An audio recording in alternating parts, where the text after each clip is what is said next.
Hi everyone! I figured I would do a video on this topic today because I have had literally a million different people tag me in this video or send it to me and be like, can you give your opinion on this video? And I was just like, yes indeed I can. Giving my opinion about things, especially things that I don't like, is not very hard for me when it's pertaining to horse welfare. So, for those of you who are wondering what I'm referencing, it's a video that USEF recently posted from the Prudent clinic, and it kind of blew up because of some of her comments to the students during that clinic. So I'm going to react to this video, and then we're going to discuss what the problem is. Look at me when I'm talking to you. Look at me. Okay, look at me, Carly, when I'm talking to you. Carly, look at me. I don't want to look over and see you being jerked forward like you're a little weakling. Where's Anne? So how to shorten the stirrups is another hour lesson. And I'm not doing it today because I don't have time, but when you have time, that's got to be addressed. Nobody does it right anymore. So for some of these things, like, I don't think she's wrong. Like with the stirrup thing, I'm assuming what they were doing was dropping their stirrups completely or something when they're shortening them, which technically, if you're going to go by like Pony Club and safety standards, not the best thing. And it's something that people at this level should probably know. So she's not exactly wrong, but it's said in a very condescending manner. But that is like the least bad thing about these clinic clips. Release him. Release him. Whoa, whoa, whoa, whoa. Got to be more effective. Right now he wants to just be left alone, but too bad for him.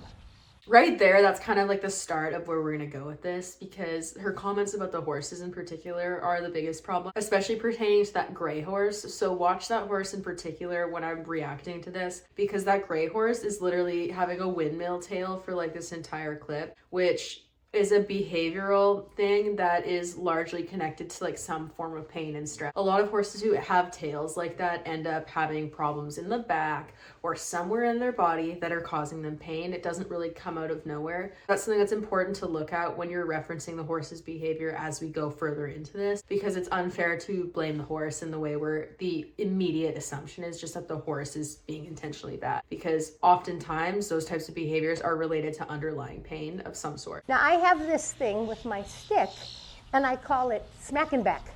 Smacking back. When a horse does a disobedience, the reason we have the stick is to use it correctly. And horses need it.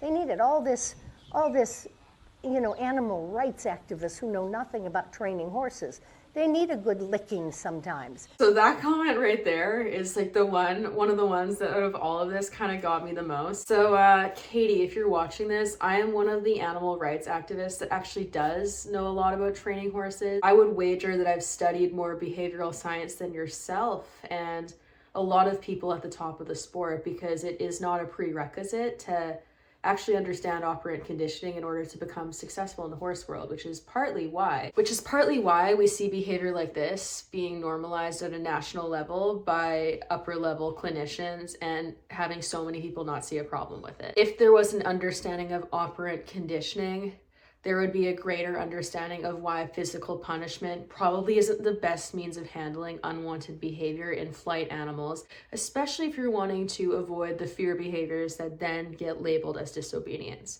But all of that aside, this type of reaction to like animal activism and people daring to care about welfare and be concerned about potential need to improve welfare is exactly what's going to get the horse world canceled. This type of behavior, especially by prevalent people in the horse world, and especially when it's shared by networks like USEF Network and shared without any type of concern for it, that's going to be what gets the horse world canceled, because it makes us look like we're utterly devoid of empathy and like we think we are so self-important, special and smart and just good at everything to the point where we don't even need to question ourselves in the direction our sport is heading. And for animal rights activists, that's probably the worst thing you can do, because they're not going to have any faith in our ability to improve anything, because we consistently have behavior like this being shown at such a public level. And it just makes it look like we do not give the faintest fuck about how our horses are being treated. And it just looks like we are just so self-absorbed that we can't even question the fact that perhaps there are parts of the horse world that need to be modernized and adapted. So as a self-proclaimed animal advocate who has studied horse behavior extensively and has trained a lot of horses, I do have a problem with that statement being shared to an entire clinic full of students, because it implies that you can completely fix bad behavior just by smacking the crap out of your horse. And she goes on to say more stuff like this. And what I want to preface all of this with is that her behavior is not unusual. This isn't to single this person out and be like, wow, look at how horrible she is. This is such unusual behavior. The reason why I wanted to talk about this actually is because it is not unusual whatsoever. This is super, super common behavior in all types of equine professionals, even at the upper levels, even at the mid levels, even at the lower levels. It is very, very common and normalized behavior, and that is part of the problem. We see this so rampantly, and it's just so accepted in the horse community that a lot of people don't see a problem with it. And a lot of people openly defend this type of behavior. And what I also want to note is that with trainers that justify doing stuff like that to horses, it is also not at all uncommon for them to be extremely condescending and disrespectful to their students and not treat their students with respect. George Morris is a great, very publicized example of a trainer who was just like a total dick to the people that he had in for clinics. And it was like his legacy. People loved that about him, but it's not necessary for training. And it also doesn't actually help people learn. Like from an educational standpoint and from an actually teaching people standpoint, degrading them and making them feel like you do not like or respect them does not help them retain information better. So it's just all around really, really poorly thought out. And for someone that's criticizing the capacity of animal activists to understand how to properly train horses, it is wild to me to see her doing so many different types of behaviors that have been studied and proven to limit learning in people and animals.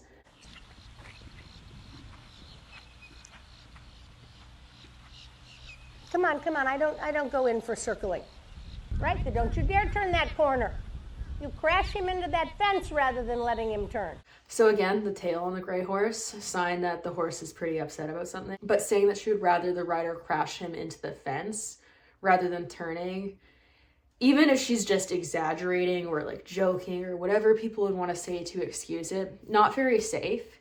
And it also just completely writes off any concern for the horse's well-being and makes it all about just making the horse do what the rider wants. And I think this is part of the clinic. They were trying to get them to halt in a straight line, which at that level, your flat work should be at a point where you can do that quite easily. And if it's not, then I think that's a sign to take the riders who cannot accomplish that back to basics, or get them to abstain from the clinic rather than punishing the horse for the lack of preparation on the part of the rider, trying to put the horse at risk because of something that ultimately is the rider's fault, whether it's the horse's lack of preparedness or the rider's lack of preparedness or both. It still falls to the rider to make sure that they're both ready for this and to not endanger the horse because of their lack of readiness. I personally would be flipping him over backwards.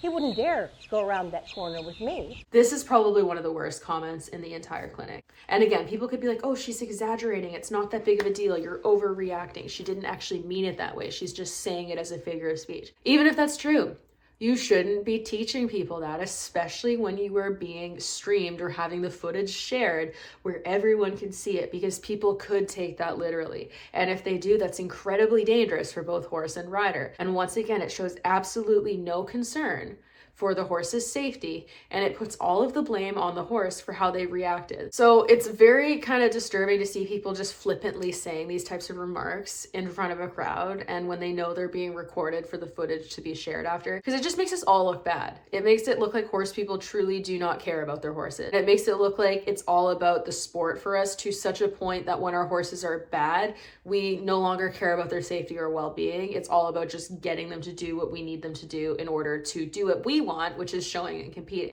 And it's just a really bad look. But again, the biggest problem with all of her statements in this video is the fact that they are not unusual whatsoever.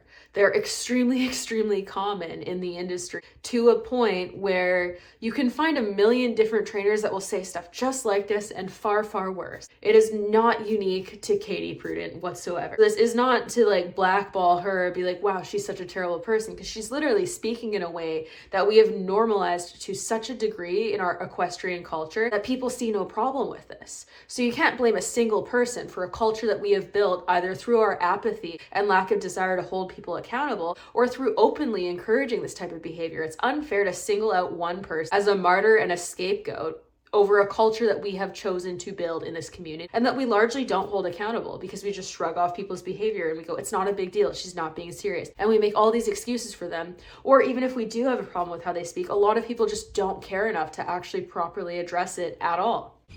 You're a little weak here. You're weak here.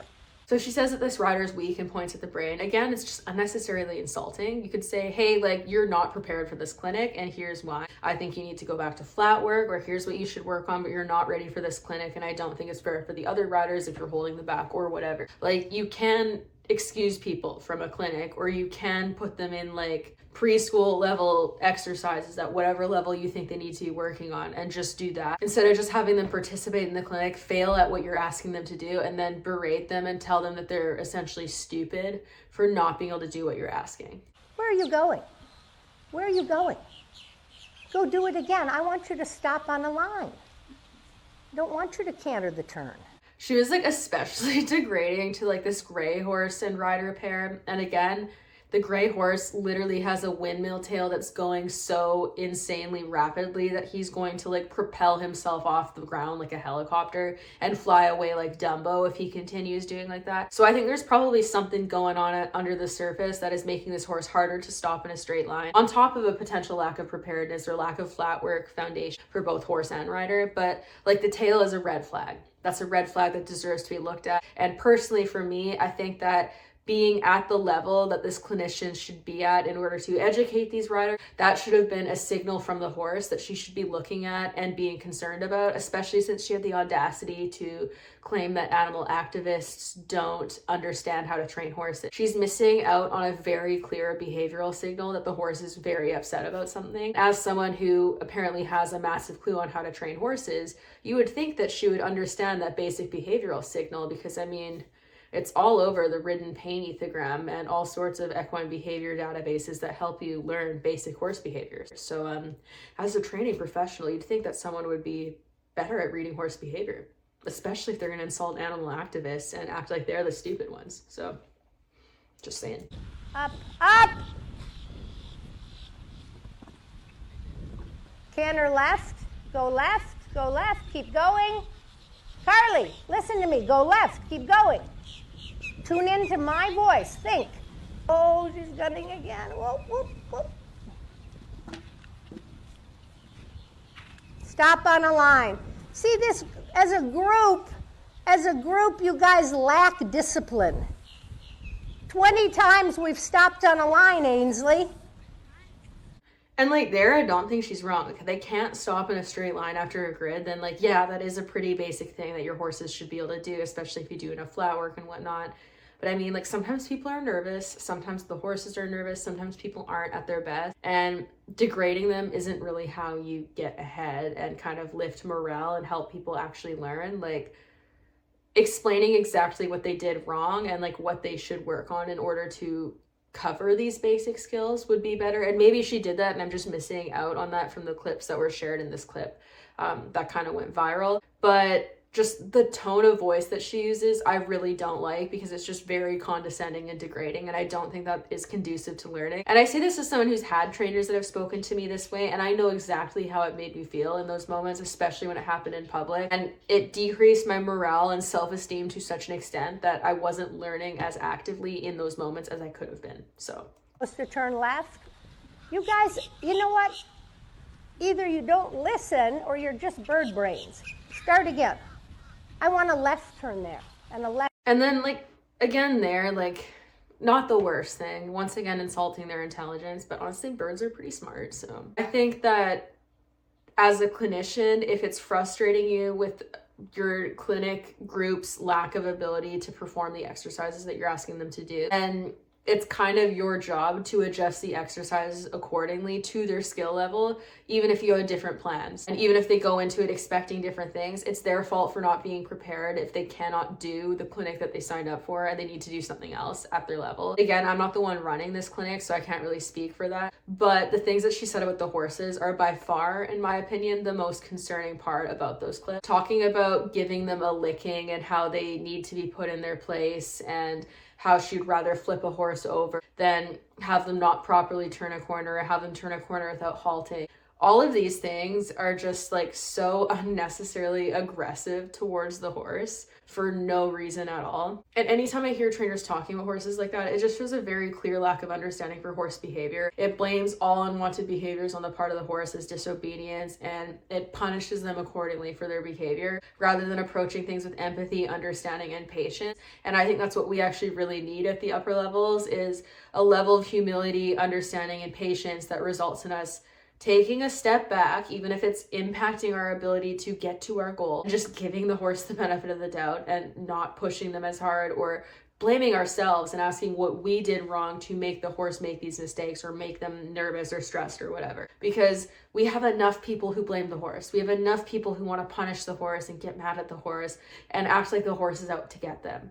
That is very prevalent in this industry. We need more people highlighting patience and humility and understanding and kindness for the horse, because the lack of that in the industry is going to be our undoing. There has been enough highly publicized instances of trainers saying and doing things that do not look good for horse people to anyone else outside the industry that sees it. The only people that you really see defending that type of behavior are horse people, because they are so desensitized to seeing stuff like that they no longer care. And so we do need to start caring if we don't want the industry to lose its social license. And again, I'm not going to say like, let's cancel this woman. I'm going to say that her comments in these clips were in poor taste and they don't reflect very well on her as a person, but they're not unusual. Tons of trainers do this. So singling out this person, like this is the most problematic person in the industry, is missing the type of culture that creates people like that. It's a culture that we welcome and create and continue to have in this sport because of how we handle things, the way we talk about horses, and the type of behavior that we enable and applaud in role models and trainers. Because again, George Morris was a way worse version of exactly that. And it literally took him being found out to be a pedophile for people to fully have a problem with him and actually like